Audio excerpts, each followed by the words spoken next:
నమస్తే, welcome to our channel. నేను మీ Anil. Folk dancers issue మనందరికీ తెలిసిందే. మొన్న వేములవాడలో ఇద్దరు ఫోక్ డాన్సర్లు మాధురి రాథోడ్ అదేవిధంగా ఈశ్వర్ సాయి ఇద్దరు కూడా ఈశ్వర్ సాయి భార్యకు రెడ్డి దొరికారు మొన్న 19వ తారీఖు నాడు. ఇది అందరూ తెలిసిన విషయమే. అది పెద్ద వైరల్ అయింది. వీడియో కూడా లక్షల వ్యూస్ పోయినాయి. పెద్ద రచ్చరచ్చ అయింది. అయితే ఒక 3-4 రోజుల తర్వాత గ్యాప్ తర్వాత ఎట్టకేలకు మాధురి రాథోడ్ ఫోక్ డాన్సర్ మాధురి రాథోడ్ ఈశ్వర్ సాయి భార్య పైన కేసు పెట్టింది, శరీరం పైన కేసు పెట్టింది. నన్ను అకారణంగా దూషించింది, నన్ను ఇష్టానుసారంగా తిట్టింది, నా ఐఫోన్ దొంగలించింది. దాంతోపాటుగా సోషల్ మీడియాలో సమాజంలో నా పరువును దిగదార్చేలా ప్రచారం చేసిందని చెప్పేసి కేసు అయితే పెట్టడం జరిగింది. అయితే ఈ కేసు పెట్టిన విషయాన్ని చాలామంది కూడా సమర్థిస్తూ ఉన్నారు. కేసు పెట్టి మంచి పని చేసింది మాధురి రాథోడ్ అని చెప్పేసి చాలామంది ఆమెకు సపోర్ట్ చేస్తూ ఉన్నారు. అయితే మనకు ఈ ఎపిసోడ్ మొత్తం ఏది ఈశ్వర్ సాయి, అదేవిధంగా ఈ మాధురి రాథోడ్, అదేవిధంగా శరణ్య, ఈ ముగ్గురి ఎపిసోడ్ మనం 2 కోణాల్లో చూసుకోవచ్చు. 2 కోణాల్లో మనం దీన్ని చూసుకోవచ్చు. అంటే మామూలుగా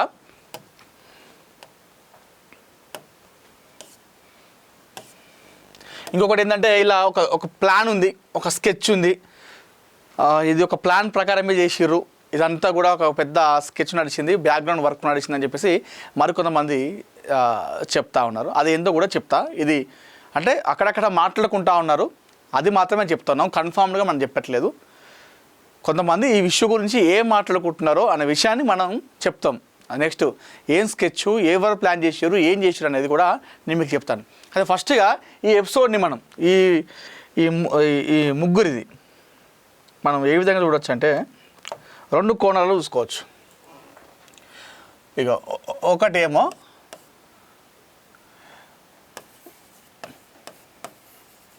లీగల్గా, రెండేమో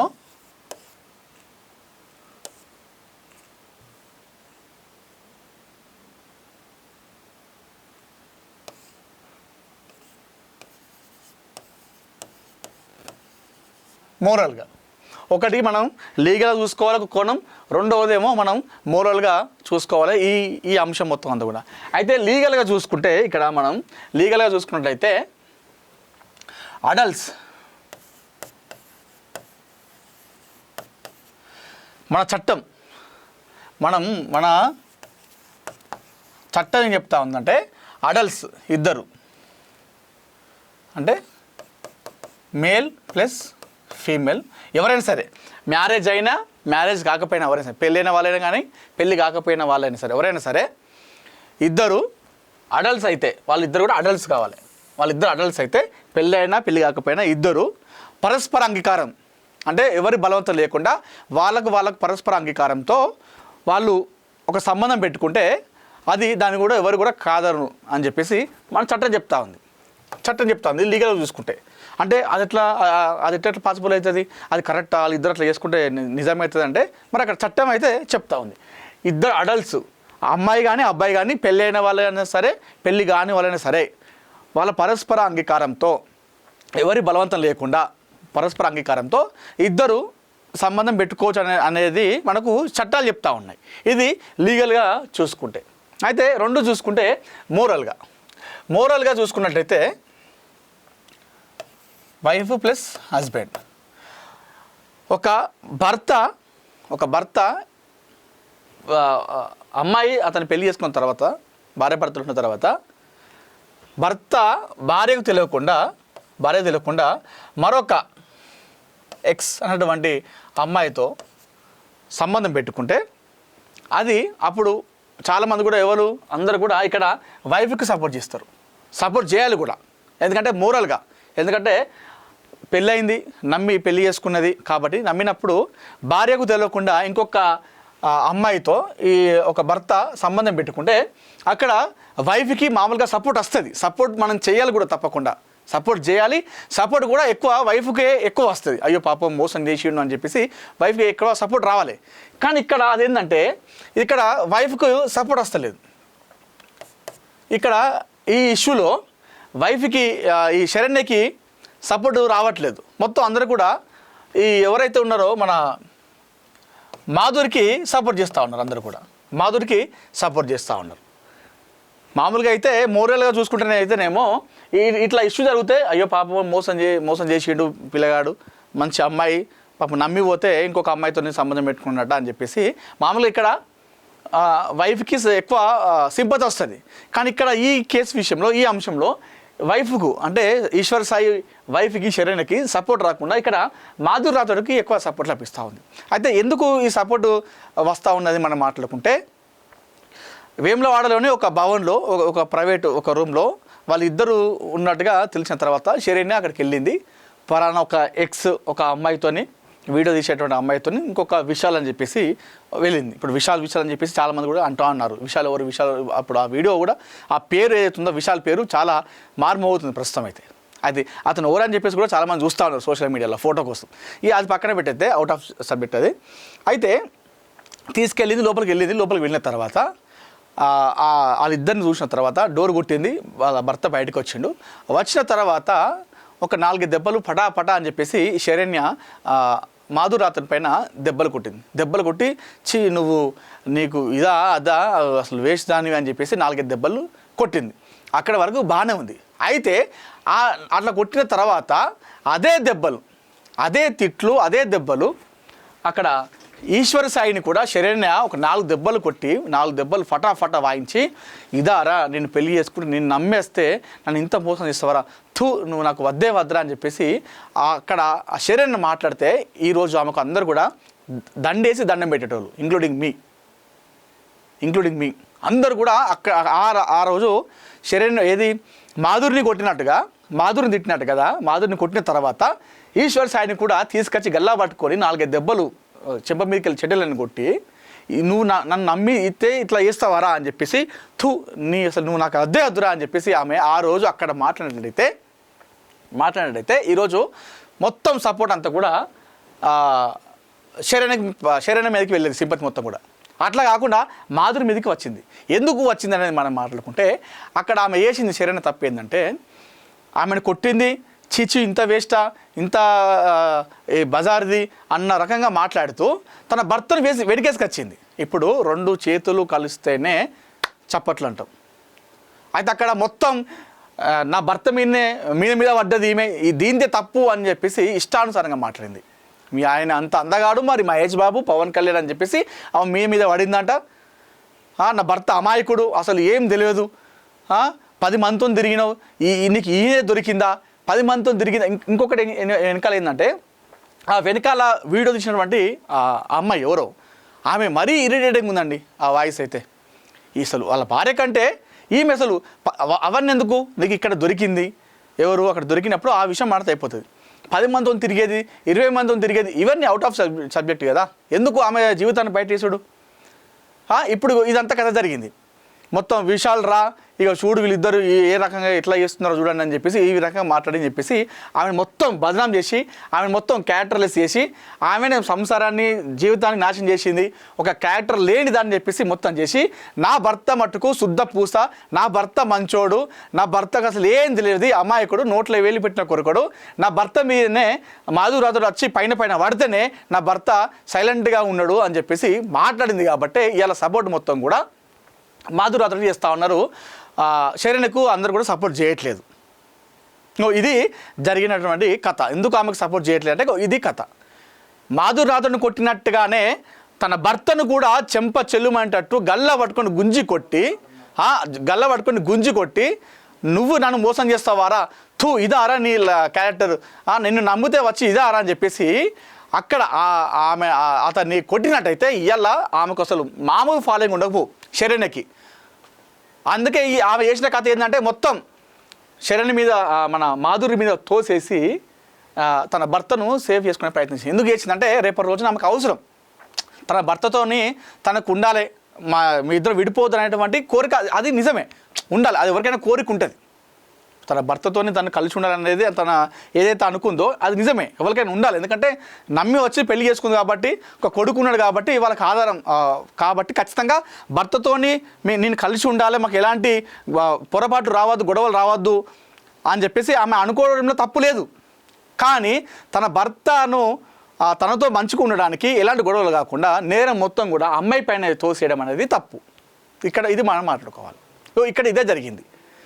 తన భర్తను ఏమైనా తిడితే, అందరి ముందు సొసైటీ ముందు తిడితే ఏమైనా అయితే నాతోనే బాగుండాడు, గొడవ అయితే నాకు డివర్స్ ఇస్తే ఎట్లా అని చెప్పేసి తనతో ఆ వీడియో తీస్తున్న సేపు మీరు చూడండి. ఆ వీడియో తీస్తున్నామే కూడా ఈశ్వర్ అనుకుంటా పైకి వెళ్తే నా భర్తను ఏమనుకు, నా మొగుడిని ఏమనుకు అని చెప్పేసి శరణి అంటుంది వీడియో. మీరు గమనించండి. బయటకు వెళ్ళిన తర్వాత, లోపల కాకుండా బయటకు వెళ్ళిన తర్వాత ఆమెతోని మాట్లాడుతుంటే ఈ వీడియో ఇష్టమే ఈశ్వర్ అంటూ ఇట్లా పైకి వేస్తుంటే నా మొగుడిని ఏమనుకు, నా మొగుడిని ఏంటంటే మాత్రం బాగుండదని చెప్పేసి ఆమె సీరియస్ అయింది ఆమె పైన అటు. ఎందుకంటే రేపటి రోజున అతను మనసులో పెట్టుకొని మీకు డివర్స్ ఇస్తే లైఫ్ పోతుంది కాబట్టి తన భర్తను మొత్తం వెనుకేసుకొచ్చింది. అయితే ఆ విషయం తన భర్త తన నుండి విడిపోకుండా ఉండడానికి, వాళ్ళిద్దరి సంసారం బాగుండడానికి ఇక్కడ ఇంకొక అమ్మాయి లైఫ్ని మొత్తం నాశనం చేయడం అనేది కూడా కరెక్ట్ కాదు. ఇద్దరు తప్పు ఉంది. ఇద్దరిని కొట్టాలి, ఇద్దరిని తిట్టాలి. కానీ అక్కడ నీ భర్తను వెనుకేసుకొచ్చింది అనేది అది చాలామంది తప్పు.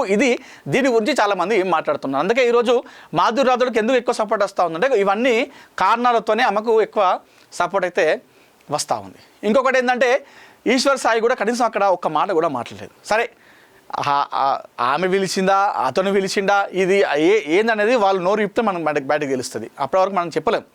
కానీ వాళ్ళిద్దరు ఒక దగ్గర ఉన్నప్పుడు, ఒకళ్ళు వచ్చి అట్లా అంత దారుణంగా కొడుతున్నప్పుడు, తిడుతున్నప్పుడు కనీసం ఆపే ప్రయత్నం అన్నా, కనీసం బయటికి వెళ్ళిన తర్వాత ఆమెది ఏం లేదు, ఏదో ఒకటన్నా ఆమెకు కనీసం ఏమైనా చూసిందంటే లేదు. చాలామంది ఏమంటున్నారంటే దీనికి పరిష్కారం చేయాలంటే, దీనికి ఒక ముగింపు పలకాలంటే వాళ్ళిద్దరికి పెళ్లి చేయాలి. ఈశ్వర్ సాయికి మాధురికి పెళ్లి చేస్తేనే ఇది సాల్వ్ అయితే పరిష్కారం. అంటే తప్పు. ఎందుకంటే అంతమందిలో వీడియో తీసి వాళ్ళిద్దరు కలిసి ఉన్నారు. సరే ఎవరు పిలిచినా ఎవరు పిలిచిరో ఎందుకు వేరో అది పక్కన పెట్టేస్తే ఇద్దరు దగ్గర కలిసి ఉన్నప్పుడు అంతలా కొడుతున్నప్పుడు ఆమెను నమ్మి వచ్చినటువంటి ఒక అమ్మాయిని నిర్దాక్షిణ్యంగా అక్కడ వదిలిపెట్టి తన భార్యతో వెళ్ళిపోయాడు. ఇప్పుడు రేపు రోజున ఆమె పెళ్లి చేసుకుంటే ఇంకొక దగ్గరికి ఆయన వెళ్తడం లేదు, ఆమె మంచిగా చూసుకుంటానటువంటి ఆలోచన కూడా తప్పు. ఎందుకంటే అంతమందిలో అట్లా కొడుతూ ఉంటే సరే ఆమె రమ్మన్నదా ఇతర రమ్మన్నదా పక్కన పెట్టేస్తే కనీసం ఒక మాట అయినా మాట్లాడకుండా డైరెక్ట్ వాళ్ళ భార్యతోనే వెళ్ళిపోయాడు. ఇదంతా జరుగుతూ ఉంది. ఈ మొత్తం కూడా జరుగుతూ ఉంది ఎంటైర్ ఎపిసోడ్లో. సో ఇంకొకటి ఇందాక నేను అన్నా కదా, స్కెచ్ ప్లాను అని చెప్పేసి ఇది ఒకటి నడుస్తూ ఉంది. ఇది బయట నడిచేదే మనం చెప్తా ఉన్నాం. బయట ఏం నడుస్తూ ఉందో అది మాత్రమే మనం చెప్తా ఉన్నాం. అయితే మాధురి రాథోడ్ దగ్గర ఈశ్వర్ సాయి, ఇద్దరు ఫోక్ డాన్సర్లే కదా, ఈ పలానా మాధురి రాథోడ్ దగ్గర ఈశ్వర్ సాయి కొన్ని డబ్బులు తీసుకున్నట, కొంచెం అప్పు ఉన్నట.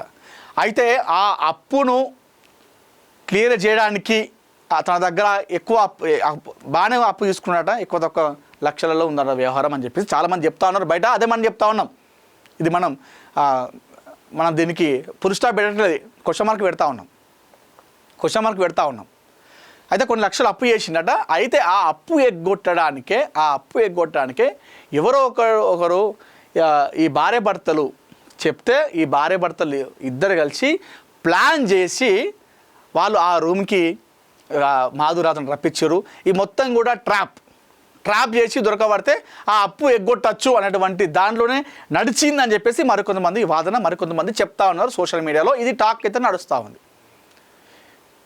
సో ఆ లక్షలు ఇవ్వడానికే, అది తప్పించుకోవడానికే ఈ భార్యాభర్తలు ఇద్దరు కలిసి ఒక ప్లాన్ చేసారు. ఒక పక్క ప్రణాళికతోనే ఈశ్వర్ సాయి మాధురి ఇద్దరు కలిసి ఒక రూమ్లో ఉన్నారు. ఆ రూమ్లో ఉండగానే వీళ్ళు వచ్చి డోర్ కొట్టడము, తలుపు దిగడము ఇవంతా జరిగింది. ఇదంతా కూడా ప్లాన్ అని చెప్తున్నారు. ఎందుకు అనుమానం వ్యక్తమవుతుందంటే, దీనిలో మనం ఎందుకు అనుమానం పడాలంటే ఆ డోరు తీసింది ఎవరు? ఇప్పుడు అందుకే ఈ డౌట్ అనేది, ఆ డోర్ ఎవరు తీస్తారు? పక్కా ప్లాన్ కాబట్టి ఆ డోరు అంతా అట్లా ఉన్నది, ఇదంతా స్కెచ్ మొత్తం అని చెప్పేసి చెప్తా ఉన్నారు, బయట నడుస్తూ ఉంది. ఇది ఎంతవరకు వాస్తవమో మనకు తెలియదు. ఇది బయటకు వచ్చి వాళ్ళు ఎవరైనా దీని గురించి మాట్లాడితే తెలుస్తుంది. సో దీన్ని మనం క్లారిటీగా చెప్పట్లేదు. సో ఇవన్నీ కూడా బయట అయితే నడుస్తూ ఉన్నాయి. ఈ ముగ్గురి ఎపిసోడ్ అంతా కూడా నడుస్తూ ఉన్నాయి. సరే ఏది ఏమైనప్పటికీ కూడా మాధురి రాథోడ్ కేసు పెట్టడం అనేది కూడా కరెక్టు అని చెప్పేసి చాలామంది ఆమె సపోర్ట్ చేస్తూ ఉన్నారు. మంచిగానే పెట్టింది కేసు. మీరు చూడండి అక్కడ స్కెచ్ అనేది అర్థమైన తర్వాతనే, ఇప్పుడు స్కెచ్ అని చెప్పేసి కొంతమంది టాక్ వస్తుంది కదా, అయితే ఆ డోర్ తీసుకొని వాళ్ళు వచ్చిన తర్వాత ఆమె అందుకే అంత సైలెంట్ అయిపోయింది. అంటే నేను మోసపోయినా, నన్ను ట్రాప్ చేసి అన్నటువంటి ఆ ఫోబోకి వెళ్ళి ఆమె బయటికి రాకనే మాధురి రాథోడ్ సైలెంట్ అయిపోయి సైలెంట్గా కూర్చున్నది. ఆమెకు అప్పుడు అర్థమైంది ఎంత ట్రాపా అని చెప్పేసి అన్నటువంటి చర్చలు కూడా బయట చేస్తూ ఉన్నారు. సో ఇప్పుడు తర్వాత తెల్లారి ఒక ఇంటర్వ్యూ ఇచ్చింది ఎవరు, మన శరణ్య, మా ఈశ్వర్ సాయి భార్య ఒక ఇంటర్వ్యూ ఇచ్చి, ఆ ఇంటర్వ్యూలో మేమంతా సార్ట్అవుట్ అయిపోయింది, మేము కలిసి ఉన్నాం, మీ ఇద్దరం మంచిగా ఉన్నాం, మాకు ఎలాంటి గొడవలు, మా భర్త నేను మంచిగా ఉండాలనుకుంటున్నాం, మీరు వీడియోలు చేయకుండా దయచేసి బంద్ చేయండి అని చెప్పేసి చెప్తా ఉంది. అంటే ఇప్పుడు వాళ్ళిద్దరు ఓకే, వాళ్ళిద్దరు సంసారం మంచిగా ఉంది. మరి ఇప్పుడు ఈ మాధురి పరిస్థితి ఏంది? ఇప్పుడు మీరు ఒకవేళ వీడియో తీయాలనుకుంటే తీసుకుని మీ దగ్గరే పెట్టుకోవచ్చు, తీసి దాన్ని బయట పెట్టాల్సిన అవసరం లేదు. ఇప్పుడు బయట పెట్టేసి మొత్తం దాన్ని రోడ్డు పాలు చేసారు, ఆ వీడియోని అంతా కూడా రోడ్డు పాలు చేసారు, రోడ్డు మీద పడ్డరు అందరు కూడా. ఆ పడ్డ తర్వాత ఇప్పుడు నువ్వు నీ భర్త మంచిగా ఉన్నారమ్మా, బాగానే ఉన్నారు, మంచిగా ఉంటున్నాం, మాకు ఎలాంటి గొడవలు లేవు, దీన్ని బంద్ చేసినాం, నా భర్త కూడా మంచిగా ఉంటా అంటున్నాడు అని చెప్పేసి తాడు శరణ్య చెప్తా ఉంది. ఇద్దరు మంచిగా ఉన్నారు, అంతా మీరు ఇద్దరు ఒక సెట్ అయిపోయారు. మరి ఇప్పుడు అందులో బయటపడేటువంటి మాధురి రాథోడ్ పరిస్థితి ఏంది? ఆమె క్యారెక్టర్ మొత్తం బ్యాడ్ చేశారు, ఆమె బజార్ దాని లెక్క అన్నట్టుగా మీరు చిత్రీకరించారు. మరి ఇప్పుడు ఆమె పరిస్థితి ఏంది? అందుకే ఆమె కేసు పెట్టడమే కరెక్టు, ఉత్తమం అని చెప్పేసి చాలామంది అయితే బయట చెప్తా ఉన్నారు. ఇదైతే నడుస్తూ ఉంది. ఇది ప్లాను, ఈ స్కెచ్, ట్రాప్ అనేది కొంత నడుస్తూ ఉంది. ఎంతవరకు వాస్తవం మన అందరికైతే తెలియదు. అయితే చాలామంది ఏమని చెప్తున్నారంటే, ఆ వీడియో శరణ్య పైన కాకుండా ఆ మాధురి రాథోడ్ ఆమెతో వచ్చినటువంటి ఇంకొక వీడియో తీసిన పైన కూడా ఇంకొక 2-3 వచ్చారు వాళ్ళు అబ్బాయిలు, వాళ్ళపైన కూడా కేసు పెడితే బాగుండు. వాళ్ళు వచ్చి ఇంకా దీన్ని ఇష్యూ బాగా పెద్ద చేసి దాన్ని బయట వేసి ఇంత ఆగమామ చేసారు. ఇప్పుడు ఇంకా రోడ్డు పాలైంది. బయటకు వచ్చి వాళ్ళ అమ్మ మాధురి రాథోడ్ అమ్మకు ఫోన్ చేస్తే వాళ్ళ అమ్మ నా కూతురు ఇట్లాంటిదే అని చెప్పేసి చెప్పిందని చెప్పేసి ఇవన్నీ చెప్పడం అనవసరమైనటువంటి విషయాలు. అటు మాట్లాడుతూ మరొక విషయం ఏంటంటే, ఫోక్ ఇండస్ట్రీని మంచిది అనుకున్నా, నా భర్త ఇట్లా ఉంటుంది ఫోక్ ఇండస్ట్రీ అంటే, నా భర్తను పంపేయపోటీ అంటే నీ భర్తను నువ్వు కాపాడుకోవాలి. నువ్వు కాపాడుకోక ఫోక్ ఇండస్ట్రీని మొత్తం అంటే అది కరెక్ట్ కాదు కదా. దాన్ని నమ్ముకొని ఎంతోమంది అలా బతుకుతూ ఉన్నారు. డాన్సర్ గానో, లిరికిస్ట్ గానో, మ్యూజిక్ గానో, డ్యాన్స్ చేసో, పాటలు పాడో చాలామంది అలా పొట్ట నింపుకుంటూ ఉన్నారు. ఇవన్నీ కూడా చేయడం జరిగింది. మొత్తం అనవసరంగా వాళ్ళు అంటే గోటితో పోయేదాన్ని గొడ్డలాగా తీసుకొచ్చారు. అయితే ఆ ఇంటర్వ్యూలో ఇంకా ఏం చెప్తుంది, మీ ఇద్దరం మంచిగా ఉంటున్నాం, భార్య భర్తలు, మాకు ఇలాంటి గొడవ లేవు, దయచేసి మీ వీడియోలు చేయకండి, బంద్ చేయండి అని చెప్పేసి చెప్తూనే, మరొక వైపు ఇటు మాధురి రాథోడ్ ఆమె కూడా అమ్మాయే, పాపం ఆమె కూడా ఒక లైఫ్ ఉంటుందని చెప్పేసి, ఆమె కూడా ఇంకా పెళ్లి కాలని చెప్పేసి ఆమెను బుజ్జగించి మాట్లాడుతూ ఉంది. ఎందుకంటే ఆమె మళ్ళీ రివర్స్ కావద్దు, కేసు పెట్టద్దు అనేటువంటి దానిపైనే ఆమె అంటే మంచిగా మాట్లాడుతూ ఉంది. మొన్న ఏ రకంగా తిట్టింది, ఎంత దారుణంగా బయట రోడ్డు పాలు చేసింది ఆమె క్యారెక్టర్ని, 10 మందితో తిరిగింది, 10 మంది దగ్గర ఉంటుంది అనుకుంటా వీడియోలు తీసి బయట పెట్టింది. తెల్లారి ఇంటర్వ్యూలో మళ్ళీ మాధురి రాథోడ్ వీళ్ళని ఏమనద్దని చెప్పేసి, ఆమె కూడా ఒక అమ్మాయి పాప, ఆమె కూడా ఇట్లా చేయొద్దు, ఆమెను ఇట్లా అనొద్దు, ఆమె కూడా వీడియోలు చేయొద్దు, మీరు బంద్ చేయరని చెప్పేసి మరొక వైపు ఆ ఇంటర్వ్యూలో చెప్తా ఉంది. అంటే అది చెప్పగానే అయిపోదు కదా, ఆమె క్యారెక్టర్ని, ఆమె మొత్తం ఆమె లైఫ్ని అంతా కూడా మీరే చూసినట్టు మొత్తం తీసి ఆ వీడియోలో వేసి ఆమెను రోడ్డు పాలు చేశారు. మీరు భార్య భర్తలు ఇద్దరు మంచిగా ఉన్నారు, మరి ఇప్పుడు ఆమె పరిస్థితి. సో ఆ కేసు పెట్టడమే కరెక్ట్ అని చెప్పేసి ఇప్పుడు చాలామంది అయితే చెప్తా ఉన్నారు. మాధురి రాథోడ్కి చాలామంది సపోర్ట్ చేస్తూ ఉన్నారు. సో కేసు నమోదు చేసుకున్నారు. ప్రస్తుతం అయితే వేములవాడలో సిఐ వీరప్రసాద్ పేరు ఏదో ఉంది, కేసు నమోదు చేసుకొని ఆ మాధురి రాథోడ్ చెప్పిన దానిపైన వాదన విని కేసు నమోదు చేసుకున్నాడు. అయితే ఐఫోన్ కూడా దొంగతనం చేసిందట. ఇక పని అని చెప్పేసి మరి శరణ్ అయితే చేసినట్టయితే అనిపించలేదు అక్కడ, ఎందుకంటే ఆమె ఆ ఫ్లోలో ఆవేశంలో ఉన్నది. అయితే మరి వచ్చిన వాళ్ళు ఎవరైనా చేసిరేమో మరి తెలియదు, కానీ ఐఫోన్ దొంగతనం చేసినా కూడా కేసు పెట్టింది.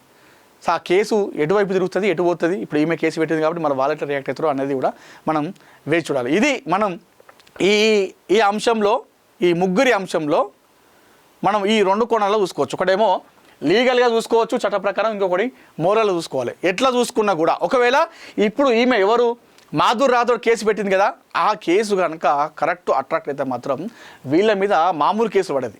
ఎవరు శరణ్య పైన, ఈశ్వర్ సాయి పైన, వాళ్ళిద్దరు ఇంకొక వాళ్ళ మీద పెడితే కూడా వాళ్ళ మీద కూడా ఒకవేళ, ఎందుకంటే ఈమె తరపున అన్ని కరెక్ట్ ఉన్నాయి.